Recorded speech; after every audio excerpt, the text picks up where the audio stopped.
மற்றொரு அண்மை செய்தியை பார்த்து வருகிறோம். ஆரணி ஆறு கரை உடைப்பு ஏற்படும் அபாயம் ஏற்பட்டிருக்கிறது. திருவள்ளூர் மாவட்டம் ஆண்டார்மடம் பகுதியில் ஆரணி ஆற்றின் கரை உடைப்பு ஏற்படும் அபாயம் ஏற்பட்டிருக்கிறது. ஆரணி ஆற்றில் வெள்ளம் பாய்ந்தோடுவதால் கரைகளில் உடைப்பு ஏற்படும் அபாயம் ஏற்பட்டிருக்கிறது.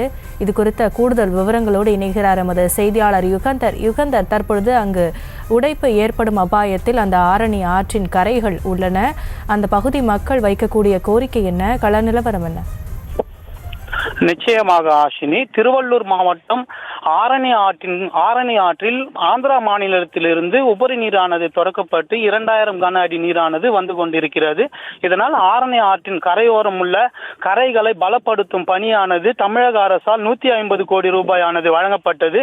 இதில் ஆரணி ஆற்றின் குறுக்கே பொன்னேரியிலிருந்து பழவேற்காடு வரை கரைகளானது பலப்படுத்தும் பணியானது கான்ட்ராக்டராக நாராயணன் என்பவருக்கு கான்ட்ராக்ட் ஆனது விடப்பட்டது. அவர் அந்த பணிகளை முழுமை அடையாமல் அங்கிருந்த களிமண் மண்ணை கொட்டி கரைகளை பலப்படுத்த வேண்டும். உபரி மண் எடுத்து கரைகளை பலப்படுத்திய சூழ்நிலையில் தான் கரையின் உடைப்பானது ஏற்பட்டிருக்கிறது என அப்பகுதி மக்கள் தெரிவிக்கின்றனர். இதனால் இந்த கரையின் ஆரணி ஆற்றின் கரையானது உடைப்பு ஏற்பட்டால் 50 ஏக்கருக்கும் மேலான விவசாய நிலங்கள் பாதிக்கப்படும் எனவும் அப்பகுதி மக்கள் கோரிக்கை வைத்து வருகின்றனர்.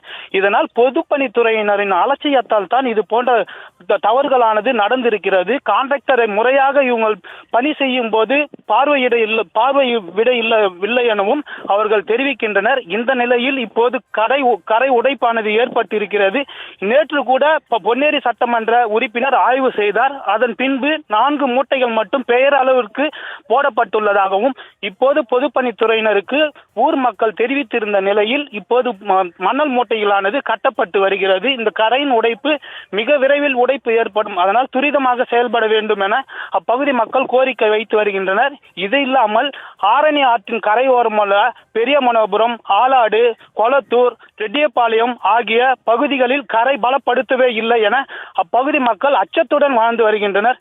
உடனடியாக மாவட்ட நிர்வாகம் இதை பார்வையிட வேண்டும்.